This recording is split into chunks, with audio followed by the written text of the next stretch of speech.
Emma handed it to me with frosting on her fingers.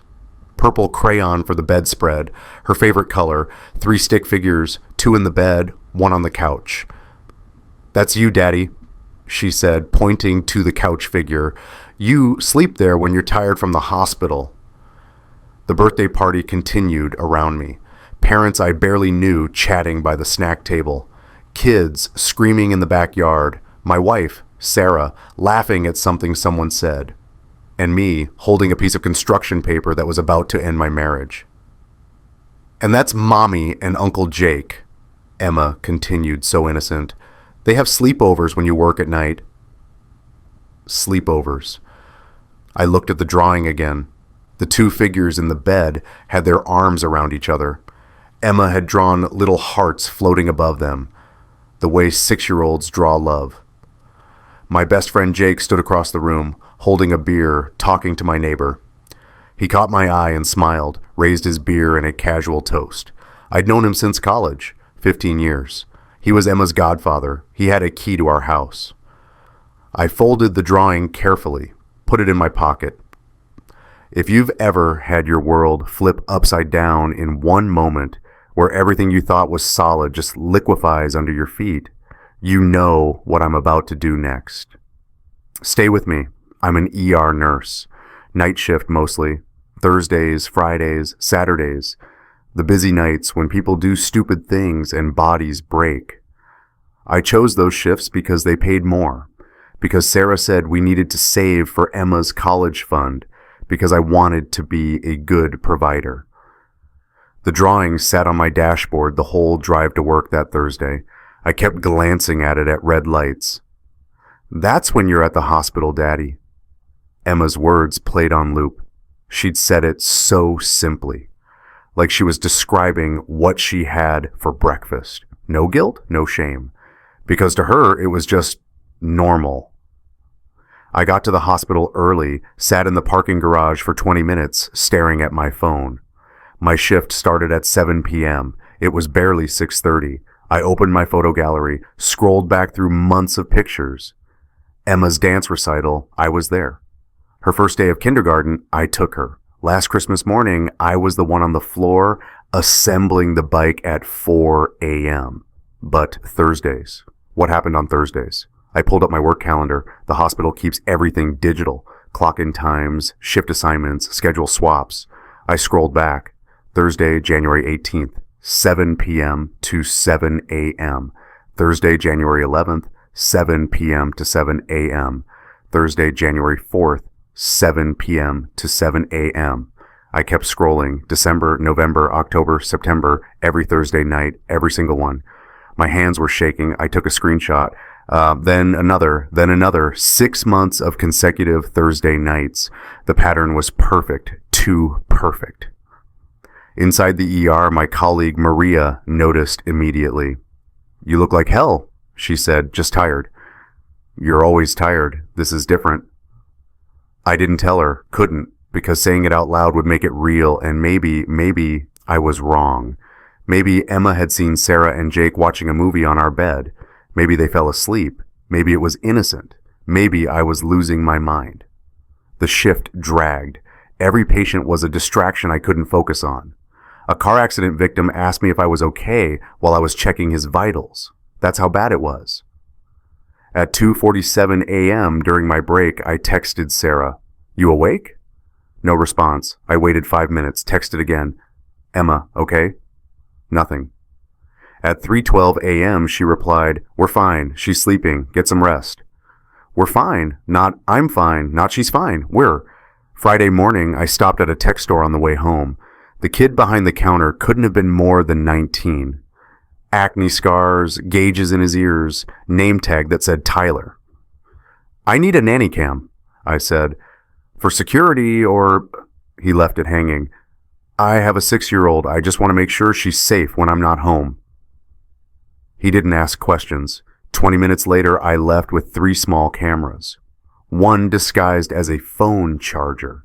One as a smoke detector. One as a picture frame. I installed them while Sarah took Emma to gymnastics. Put the charger, one in the living room, plugged into the outlet behind the TV. the smoke detector in the hallway, just outside our bedroom door. The picture frame one in Emma's room, facing her doorway. Each one recorded to a micro SD card, motion activated, night vision, timestamp in the corner. I tested them with my phone, clear image. Audio picked up the hum of the refrigerator from 30 feet away. I installed cameras in my own home. Let that sink in. Sarah came back with Emma around noon. Emma ran to show me her cartwheel. Daddy, did you watch? Did you see? I saw, baby. That was perfect. Sarah kissed my cheek. You must be exhausted. Go sleep. I will. But I didn't. I sat in the garage, in my car, watching the camera feeds on my phone, Sarah moving through the kitchen, Emma playing with dolls in the living room. Normal. Everything looked so normal. Thursday came again. I kissed Emma goodbye at 6:30 p.m. She made me promise to read her The Velveteen Rabbit when I got home in the morning. It was her favorite. The part where the toy becomes real through being loved. I promised her, sweetheart. Sarah walked me to the door. Be safe. Love you. Love you too. The words tasted like ash. I drove to the hospital, clocked in. At 7:02 p.m., I opened the camera app on my phone in the break room. Living room, Sarah on the couch watching TV. Emma's room, Emma reading in bed. Hallway empty. I worked. Checked my phone between patients.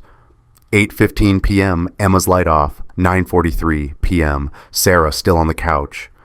10:22 p.m., Sarah heading to bed. Everything normal. 11:47 p.m., I was suturing a teenager's hand. Skateboard accident, needed 12 stitches when my phone buzzed. Motion alert, hallway camera. I excused myself, stepped into the supply closet. The front door opened. A man walked in. Tall, dark jacket. He didn't knock. He had a key. Jake. Sarah met him in the hallway. She was wearing the red nightgown I'd bought her for our anniversary. She was laughing. He had his hand on her waist. They thought Emma was asleep. They thought I'd never know. I watched them walk into my bedroom, watched the hallway camera show the door close. The timestamp glowed in the corner. Thursday, 11:47 p.m. I stood in that supply closet for I don't know how long. Could have been 30 seconds. Could have been 30 minutes. The fluorescent lights buzzed overhead. Somewhere down the hall, a monitor was beeping. I pulled the work schedules again, pulled the calendar, pulled every Thursday for the past 6 months. Then I looked at Emma's birth date, did the math.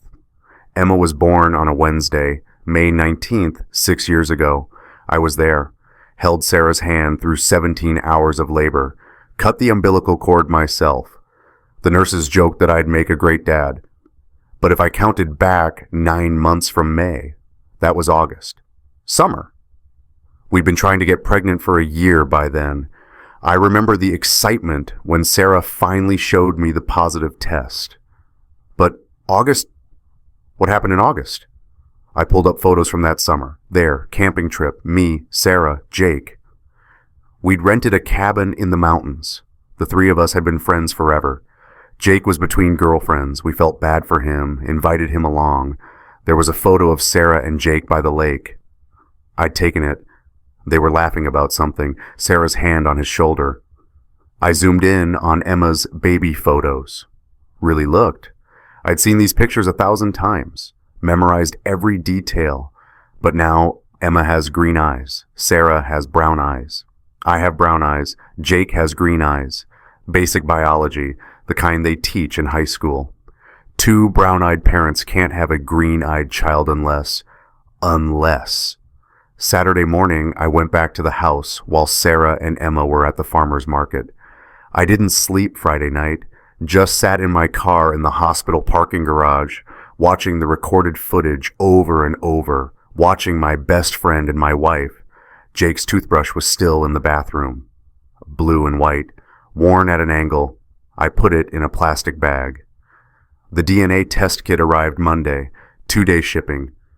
I swabbed Emma's cheek while reading her a bedtime story that night, told her it was a fun science experiment. She thought it was cool. Am I going to be a scientist, Daddy? You can be anything you want, baby. I swabbed my own cheek in the garage. Mailed everything Tuesday morning, express processing. Results in 5 days. Those 5 days were the longest of my life. I went to work, came home, read Emma stories, kissed Sarah goodnight, and waited. The envelope came on Saturday. Thick paper stock, official letterhead, laboratory services, results enclosed. I sat in my car. The envelope was on the passenger seat. I could see my hands shaking on the steering wheel. 5 days I'd been preparing for this. 5 days of telling myself it didn't matter. That Emma was my daughter regardless. That I'd raised her. That biology was just numbers on a page. But my hands wouldn't stop shaking. I opened it. Technical language, charts, genetic markers, probability calculations, and then in bold, probability of paternity, 0.0%, 4 characters, 2 numbers, 1 decimal point, 1% sign, 6 years erased. That night, I read Emma, the Velveteen Rabbit. We were curled up in her bed, the one with the unicorn sheets. The book was worn, library discard sticker still visible on the inside cover. Page 14 had a milk stain from when she was 3. The spine cracked in specific places. Her favorite pages, the ones we'd read 100 times. I got to the part where the skin horse explains what it means to be real. Real isn't how you are made. It's a thing that happens to you. When a child loves you for a long, long time, not just to play with, but really loves you, then you become real. Emma's head was on my shoulder. Her hair smelled like the strawberry shampoo Sarah bought. Sarah, not her mother. Sarah. My voice cracked. I had to stop reading. Daddy? I cleared my throat. Sorry, baby. Just tired. The rabbit becomes real because the boy loves him, right? That's right. Even though he's just a toy? Even though he's just a toy. She was quiet for a moment. Then, Daddy, are you real? The question hit me like a punch. I looked down at her. Those green eyes. Jake's eyes. What do you mean, sweetheart? The rabbit wasn't real at first, but love made him real. Are you real? Were you always real? I pulled her closer. The DNA test was still in my car. Those numbers. Renew 0.0%. You know what makes someone real, I said. It's not how they start. It's what they do every day, showing up, being there. That's what makes someone real. Like you, she said simply. You're always here. My chest felt like it was splitting open. Emma, I need you to know something. Are you listening? She nodded against my shoulder. I will always be here. Always. No matter what happens. No matter what anyone says. You are my daughter. Do you understand? I know, Daddy. No, I need you to really understand. Some things might change, grown-up things. But this never changes. She pulled back to look at me. Are you crying? I was. I didn't realize it until she asked. Yeah, baby, I'm crying. Why? Because I love you so much it hurts. She thought about this. Then she wiped my cheek with her small hand. Love isn't supposed to hurt. Sometimes the best kind does. She hugged me tight. Don't be sad, Daddy. You're real. You've always been real to me. I held her until she fell asleep. Held her longer after that. The book lay open on the bed, the rabbit's story unfinished, but I knew how it ended. The rabbit becomes real, gets abandoned, gets thrown away. But in the end, love transforms him into something that can't be destroyed. I kissed Emma's forehead, put the book on her nightstand, walked out of her room. Sarah was in the living room, scrolling on her phone. She asleep? Yeah. You were up there a long time. We needed to talk. She looked up. Something in my voice made her pause. About what? I pulled the drawing from my pocket. Emma's birthday drawing. I'd been carrying it for 2 weeks. The paper was soft now, worn from folding and unfolding. I placed it on the coffee table between us. Sarah stared at it. Her face went white. Emma drew that, I said. My voice was steady, calmer than I felt.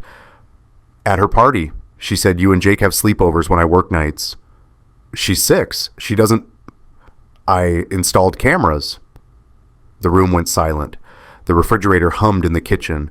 Someone's dog barked outside. You what? I pulled out my phone, opened the video. Thursday, 11:47 p.m. Pressed play. She watched. 10 seconds, 20, 30. Her hand went to her mouth. How long? I asked. She didn't answer. Sarah, how long? It's not, we didn't mean, how long? She closed her eyes. A year. 52 weeks. 52 Thursday nights. 52 times I kissed Emma goodnight and went to work and trusted my wife and my best friend. I want you out, I said. This is my house too. I don't care. Pack a bag. Go to your mother's. Go to Jake's. I don't care. But you don't sleep here tonight. She stood up. You can't just... I can. I have a 6-year-old daughter sleeping upstairs who thinks Uncle Jake is family, who drew a picture of her mother fucking my best friend like it was normal. So, yeah, I can. She flinched at the language. And Sarah, I took a DNA test. Her face changed. Everything changed. I watched it happen in real time. The color draining, the realization, the fear. Emma's not mine, I said. Is she? It wasn't a question. Sarah sat back down, started crying. I didn't know. I swear, I didn't know at first. When did you know? She was 2, maybe 3. The eyes, and Jake kept coming around, and I saw them together, and you said nothing. What was I supposed to say? You loved her. You love her. You couldn't tell the truth. You couldn't give me a choice. You just let me raise another man's child while fucking that man in our bed. She was sobbing now. I'm sorry. I'm so sorry. Get out. Please, now. She left, packed a bag in 15 minutes. I heard her moving around upstairs, trying to be quiet, trying not to wake Emma. The front door closed at 10:37 p.m. I sat on the couch in the dark. The drawing was still on the coffee table, Emma's crayon hearts floating above 2 stick figures in a bed. Have you ever had to prove your love was real? Not with words, but with evidence? Drop I understand if you have. Monday morning, I met with a lawyer. Her name was Patricia Chen, mid-50s, sharp suit, office full of family law books. She came recommended by a nurse at the hospital whose sister went through a custody battle. I brought everything, the drawing, the camera footage on a USB drive, the DNA test, my work schedules. I laid it all on her desk like evidence at a crime scene. She reviewed it in silence, 10 minutes, 15. Her expression didn't change. Finally, how long were you married? 7 years. And Emma's 6? Yes. You've been the primary caregiver? Yes. Sarah works from home, but I do drop-offs, pickups, doctor's appointments. I'm on all the school forms. I'm the emergency contact. Patricia nodded, tapped her pen against the desk. Mr. Harrison, I need to be direct with you. This is going to be difficult. I know. No, I don't think you do. She leaned forward. California law is very clear about paternity. If you're not the biological father, and if there's a biological father who wants custody, Jake won't. You don't know that. And even if he doesn't, your wife does. She could argue that you have no legal right to Emma. The words hung in the air. No legal right. I'm her father, I said. Biologically, you're not. I've raised her for 6 years. Which matters, it does. But without a biological connection, we need to establish you as a presumed father or psychological parent. We need to prove that losing you would harm Emma, and we need to hope your wife doesn't fight us. She will. She's already saying I can't see Emma unsupervised. Patricia's jaw tightened. Has she filed anything? Not yet. She will, and when she does, if we don't have a rock-solid case, you could lose custody entirely. The room tilted. What do I need?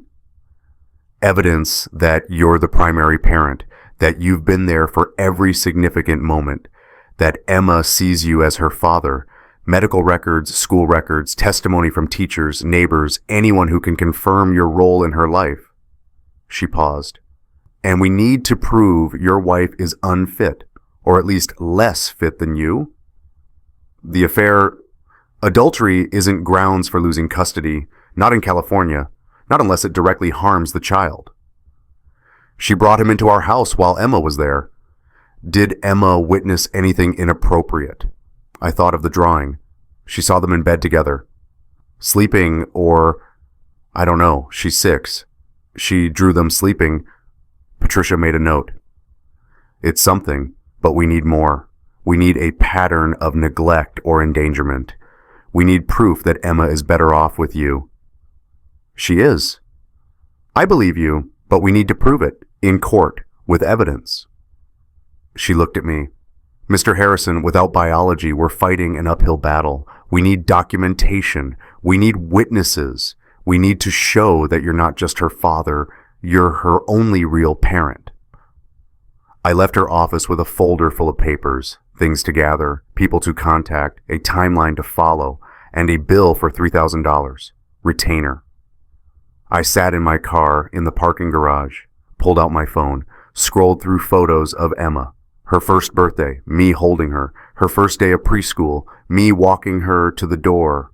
Last Halloween, me and her matching costumes, Big Bird and Little Bird.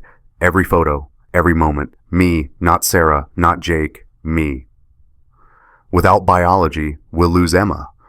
Those words kept echoing. I started making a list. Every teacher, every doctor, every coach, every parent who'd seen me at drop-off, pickup, every school event. Everyone who could say, yes, that's Emma's dad. He's always there. I had to prove I was real. Prove that 6 years of showing up counted more than DNA. Wednesday, my buddy Marcus called. Marcus was helping me pack. Sarah had taken most of her things, but I was moving Emma and me to a smaller place. 2 bedrooms, cheaper rent, saving money for legal fees. We were in the master bedroom, boxing up clothes, when Marcus found something under Sarah's side of the mattress. Dude, what's this? A journal, leather-bound, burgundy cover. I'd never seen it before. Marcus handed it to me. Should we... It's evidence. My voice was flat. Everything was evidence now. Everything was for court. I opened it. Sarah's handwriting. Looping. Familiar. I'd seen it on grocery lists, birthday cards, permission slips. The first entry was dated 7 years ago, before we were married. March 10th, he proposed. The ring is beautiful. I said yes, obviously. He'll be stable. He'll be a good father. That's what matters. I flipped ahead, skimmed entries, wedding planning, honeymoon, normal couple stuff. Then August, 6.5 years ago. August 3rd, Jake came to the cabin. It was supposed to be just me and him this weekend, but then my name wanted to come. I couldn't say no without it being weird. We'll have to be careful. My hands went cold. August 5th. My name went fishing this morning. Jake and I had 3 hours. It's different with him. More exciting, more alive. I know it's wrong, but I can't help how I feel. I kept reading, entry after entry. The affair had started before the wedding, continued through the honeymoon, through Emma's conception. September 12th. Positive test.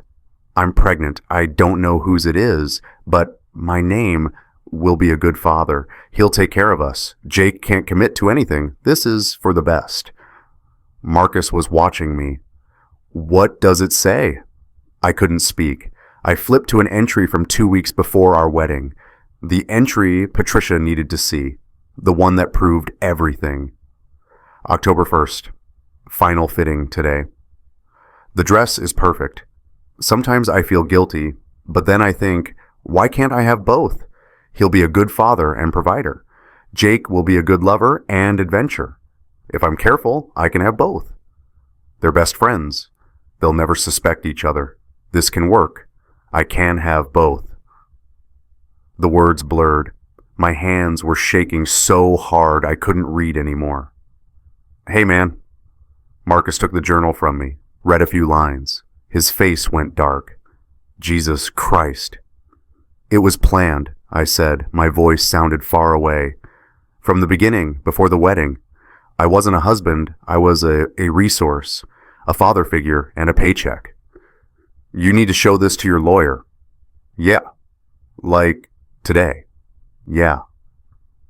I sat on the edge of the bed, our bed, where Sarah and Jake. Marcus pulled me up. Come on, let's get out of this room. We went downstairs. Marcus made coffee. I sat at the kitchen table staring at nothing. The whole marriage, the whole thing, built on a lie. Emma wasn't an accident. She wasn't a surprise. She was part of the plan. Sarah got pregnant, didn't know whose it was, didn't care, and locked me in. 7 years of my life. 7 years of believing I had a family. Entry from 2 weeks before our wedding. He'll be a good father. Jake will be a good lover. I can have both if I'm careful. Marcus set coffee in front of me. Drink. I drank. It was too hot. Burned my tongue. I didn't care. The lawyer can use this, right? Marcus asked. Yeah. Proves intent. Proves deception. Proves... I stopped. Proves I was an idiot. You weren't an idiot. You were in love. Same thing. No, Marcus said firmly. Love makes you trust people. That's not stupid. That's human. She's the one who's broken, not you. I wanted to believe him, but sitting there, holding that journal, knowing that every moment of my marriage had been calculated. My phone buzzed. Sarah's lawyer, email notification, motion for temporary custody, emergency hearing scheduled. She was taking Emma. Friday afternoon, I went to Emma's school, Pacific Elementary, small, friendly. Emma loved it, loved her teacher, Miss Rodriguez, loved the playground with the yellow slide. I'd volunteered here for every class party, every field trip. I found Ms. Rodriguez in her classroom after school, organizing supplies. Mr. Harrison, hi, Emma's not here. Her mom picked her up. I know, I actually came to talk to you. Her smile faded. Is everything okay? No. I closed the door. I need your help. I explained. Not everything. She didn't need to know about Jake, about the affair, but enough. The separation, the custody battle, the fact that I wasn't Emma's biological father. I need documentation, I said. Anything that shows I've been her primary caregiver. Emergency contact forms, permission slips, parent-teacher conference sign-ins, anything with my signature, my handwriting, anything that proves I've been the one showing up. Ms. Rodriguez stared at me. You're not, Emma's not. Biologically, no, but I've raised her from day one, and now her mother is trying to take her away from me. Ms. Rodriguez disappeared into the supply closet, came back with a file box. Student records, 6 years. She opened it on her desk, started pulling papers. Every emergency contact card, my name, my number, my work schedule, every permission slip, my signature, every parent-teacher conference sign-in sheet, my name, every single one. She spread them across the desk, a paper trail of presents. Your wife has never been to a conference, Ms. Rodriguez said quietly. Not once, not in kindergarten, not in first grade. When Emma was sick last month, you picked her up. When she forgot her lunch in October, you brought it.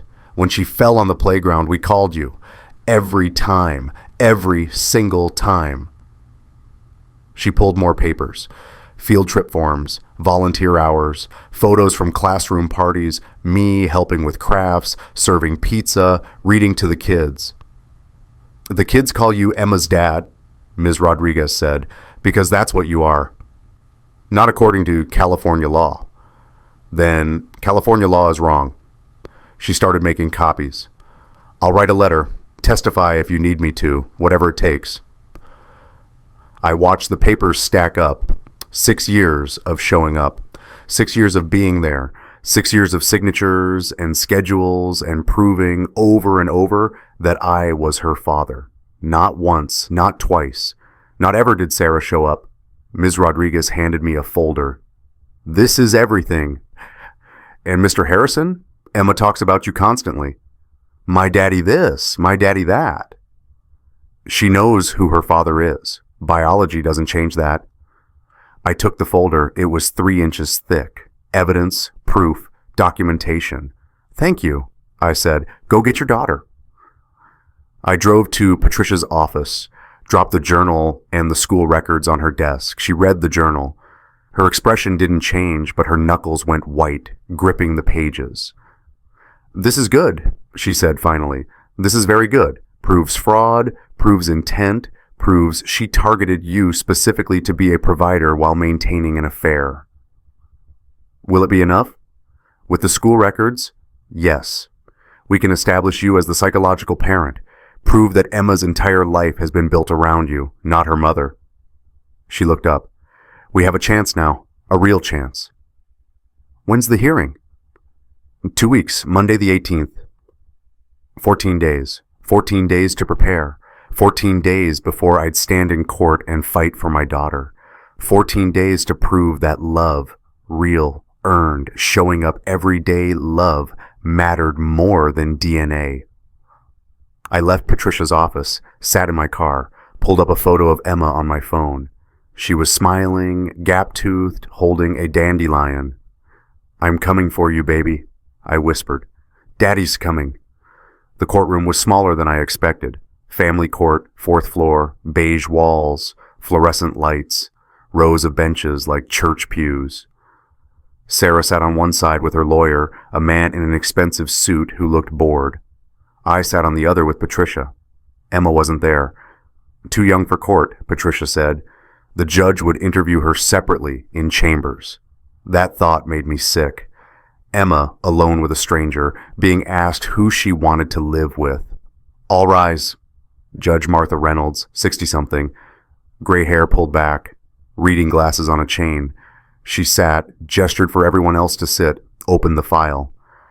"Petition for custody modification," she said. "Mother seeking primary custody, father contesting." She looked up. "I've reviewed the initial filings. This is unusual." Sarah's lawyer stood. "Your Honor, this is actually quite straightforward. My client is the biological mother. The petitioner, Mr. Harrison, has no biological relationship to the child. California law is clear about—" "I can read California law, Mr. Benson." Judge Reynolds looked at Patricia. "Ms. Chen." Patricia stood. "Your Honor, Mr. Harrison has been Emma's father, her only consistent parent since birth. He's listed on the birth certificate. He's the primary caregiver. He's established himself as the psychological parent. Biology is irrelevant when—" "Biology is not irrelevant," Benson interrupted. "The child has a biological father. My client has the right—" "Your client committed fraud," Patricia said, her voice sharp. "She deceived Mr. Harrison into believing he was the biological father. She maintained an affair throughout the marriage. And she has been a negligent parent who—" "Objection." "Let her finish," Judge Reynolds said. Patricia pulled out the journal, the school records, the work schedules, the camera footage, just screenshots, nothing inappropriate, just time stamps showing Jake entering the house at night. "Your Honor, we have documented evidence that Mrs. Harrison engaged in systematic fraud and deception, but more importantly, we have 6 years of documented evidence that Mr. Harrison has been Emma's sole consistent caregiver."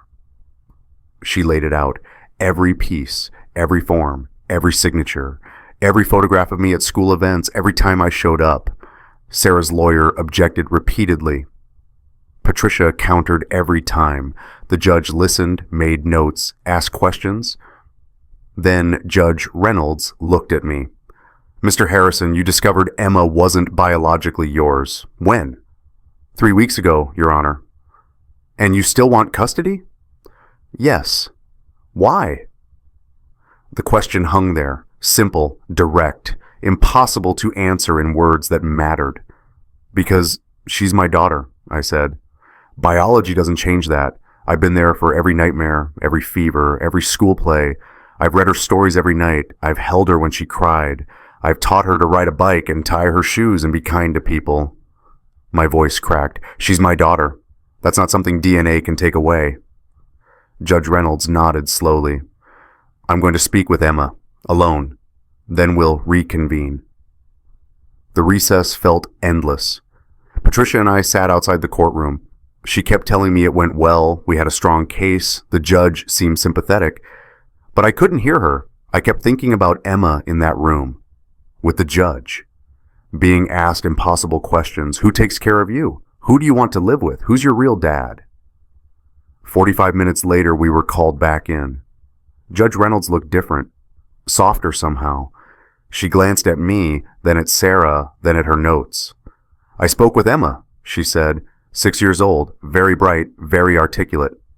She paused. I asked her who takes care of her when she's scared at night. The courtroom was silent. She said, my daddy. I asked her who her daddy was. She pointed at Mr. Harrison's photograph. Sarah's face went pale. I asked her about her mother. She said her mother works a lot, works on her computer. I asked if her mother reads to her. She said no. I asked if her mother comes to school. She said no. Judge Reynolds looked directly at Sarah. I asked if she knew Uncle Jake. She said yes. I asked if she liked Uncle Jake. She said, and I'm quoting, he's okay, but he's not my daddy. I couldn't breathe. I asked Emma if she loves her daddy. She said yes. I asked her what love means. She said, the judge's voice softened. She said, love is when someone shows up. Who takes care of you? My daddy. She was looking at me. Judge Reynolds closed her notes. Before I make my ruling, does anyone else have testimony? Patricia stood. Your Honor, we have one more witness, if the court permits. Go ahead. Patricia nodded toward the back of the courtroom. The doors opened. A woman walked in, mid-30s, red hair. I'd never seen her before. She walked past Sarah, past me, took the witness stand. State your name for the record, Judge Reynolds said. Rebecca Walsh. And your relationship to this case? Rebecca looked at Sarah, then at me. I'm Jake Morrison's girlfriend, or I was, until 3 weeks ago when I found out he'd been having an affair for 7 years. The courtroom erupted. Sarah's lawyer objected. Patricia smiled. Judge Reynolds banged her gavel. Continue, Miss Walsh. Rebecca pulled out her phone. Jake and I have been together for 2 years. He told me he wasn't ready for kids. Told me he wanted to focus on his career. Then I found text messages on his phone. Messages with Sarah. Messages about Emma. She showed the text to the judge. The judge read them. Her jaw tightened. What do these messages say? Judge Reynolds asked. Rebecca's voice was steady. He called Emma an obligation. He called Mr. Harrison the ATM. He told Sarah that he'd never wanted kids, that Emma was Sarah's problem, and that if she ever expected him to be a real father, she was delusional. Sarah was crying now. Her lawyer was whispering urgently in her ear. Jake Morrison has never paid child support, Rebecca continued, has never asked to see Emma, has never, as far as I can tell, treated Emma as anything other than an inconvenience. When I confronted him about the affair, about Emma, he said, she looked at me. He said Mr. Harrison was stupid for raising another man's kid. Those were his words. Stupid. I felt something crack open in my chest. Ms. Walsh, Judge Reynolds said carefully, why are you testifying? Because I watched Mr. Harrison at Emma's birthday party. Before I knew any of this, I watched him with her. The way she ran to him, the way he looked at her. That's a father. Her voice broke. And then I found out what Jake did, what Sarah did. And I thought, someone has to tell the truth. Someone has to say that these two people. She pointed at Sarah and at nothing, at the absent Jake. They don't deserve that little girl, but he does. She looked at me again. Some people don't leave because they're stupid. They leave because they're brave. But the bravest thing, staying, showing up, choosing someone every single day, that's love. Patricia had no further questions. Sarah's lawyer tried to discredit her. She was a scorned girlfriend. She had an axe to grind, but Rebecca stayed calm, answered every question with facts. When she stepped down, she walked past me, paused. Good luck, she whispered. I nodded, couldn't speak. Here's what I need you to think about. Would you want revenge or would you want your kid? Because you can't always have both. I chose Emma every time. Judge Reynolds took 20 minutes to deliberate. When she came back, the courtroom stood. I'm going to keep this simple, she said. California law recognizes the importance of biological relationships, but it also recognizes the importance of psychological relationships, the bond between a parent and child that's been formed through years of consistent care, love, and presence. She looked at Sarah. Mrs. Harrison, you are Emma's biological mother. That is a fact. But the evidence shows that you have not been her primary caregiver. You have not attended school functions. You have not been present for medical emergencies. You have instead maintained a deceptive affair and treated Mr. Harrison as, and I quote, an ATM. Sarah's lawyer stood. Your Honor, sit down, Mr. Benson. Judge Reynolds looked at me. Mr. Harrison, you are not Emma's biological father. That is also a fact. But you are the man who has shown up for her every day, every night, every moment that mattered. She picked up her gavel. Biology doesn't make a father. Showing up does. Every school event, every nightmare, every fever, that makes a father. She paused. Custody granted. Primary physical and legal custody to Mr. Harrison. Mrs. Harrison will have supervised visitation pending further evaluation. The gavel hit the desk. This court is adjourned. The room tilted. Patricia grabbed my arm. We won, she said. You won. I couldn't move, couldn't process. 6 years of showing up, 6 years of loving her. It was enough. The system recognized it. A judge looked at the evidence and said, "You're her father." Sarah was sobbing. Her lawyer was gathering papers, already planning an appeal probably, but I didn't care. I'd won. Emma was mine. Patricia was hugging me. Rebecca was smiling from the back of the courtroom. And I was crying, openly crying, right there in family court. Thank you, I managed to say to Patricia. You did this, she said. You showed up. That's all you had to do. 1 year later, the apartment is smaller than the house. 2 bedrooms, 1 bathroom, a kitchen where Emma and I make pancakes on Saturday mornings. But it's ours. Really ours. Emma's in 2nd grade now. Still has Ms. Rodriguez, who hugs me every time I drop Emma off. Still brings me drawings. Still makes me read The Velveteen Rabbit at bedtime. The page with the milk stain is barely visible anymore. We've read it so many times the words are fading. Sarah has visitation. Every other Sunday, supervised by her mother. She's in therapy, Patricia tells me, working on herself. Maybe one day she'll be the mother Emma deserves. But that's not my problem anymore. Jake moved to Portland. I heard through mutual friends. Rebecca told him she'd release the text messages publicly if he ever tried to claim paternity. He hasn't, probably never will. Rebecca comes to dinner sometimes. She and Emma get along. Rebecca teaches Emma to braid hair. Emma teaches Rebecca card games. It's strange and wonderful, and nothing like the family I thought I'd have, but it's family. Patricia came to Emma's 7th birthday party, brought a huge stuffed unicorn, stayed for cake. She doesn't charge me anymore, says we're friends now, says some cases change you. There's a support group I go to, other single dads, some divorced, some widowed, some in situations like mine. We meet Thursday nights, those same Thursday nights that used to mean betrayal now mean community. We talk about custody and co-parenting and how to braid hair and whether 7 is too young for the puberty talk. Marcus comes over for football. My neighbor Mrs. Kim babysits when I work nights. The guy at the coffee shop knows Emma's order. We have people. Not the people I expected, not the family I planned, but the family we chose, the family that chose us. Last week, Emma drew another picture. I found it on the kitchen table. Construction paper again, but this time the good kind from the art store. More colors than before, detailed. Her drawing has gotten better. There's our apartment building, the yellow door, the window with curtains she helped pick out, and inside, drawn in careful lines, people. Me, tall, with my blue scrubs. Emma next to me, holding my hand.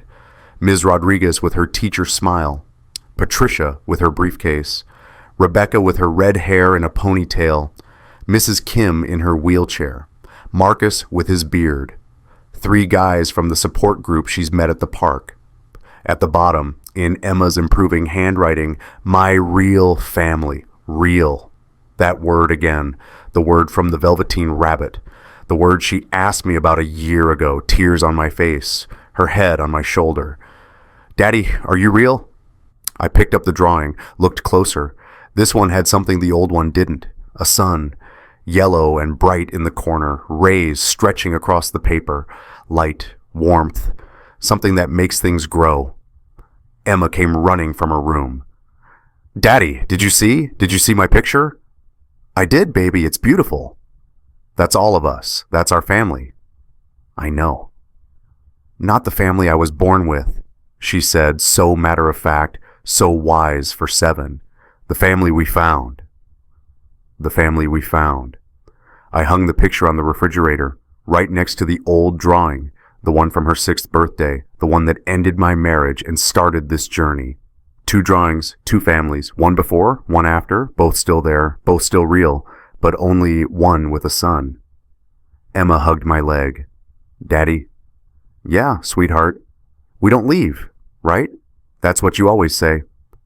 She remembered. The vow I made at my wedding. The promise I kept even when it hurt.